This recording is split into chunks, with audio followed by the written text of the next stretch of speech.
песни разные поет, то завоет в трубах, то поднимет снег. Что про этот ветер знает человек? Давайте вместе попробуем ответить на ваши вопросы и отправимся в мир природных явлений. Во-первых, мы решили обратиться к книгам и отправились в библиотеку детского сада.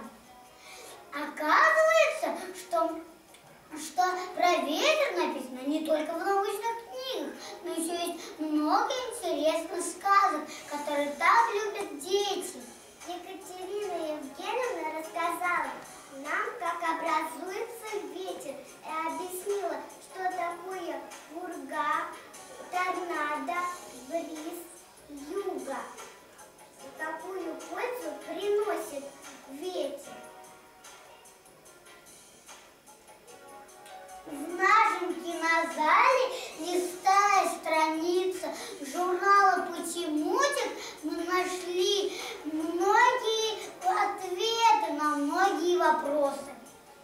Ирина Анатольевна помогла нам создать лабораторию ветра, где мы проводили настоящие научные факты, опыты.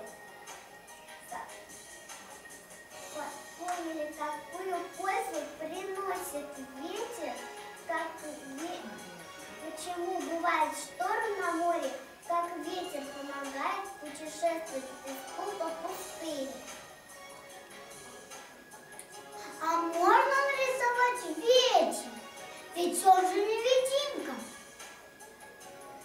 Для игр с ветром наши ребята изготовили вертушки, запускали мыльные пузыри и играли в подвижные игры. Как и все дети, наши малыши любят играть, поэтому мы сделали подборку игр по теме проекта. А результатом нашей деятельности стал детско-родительский проект «Ветряная мельница».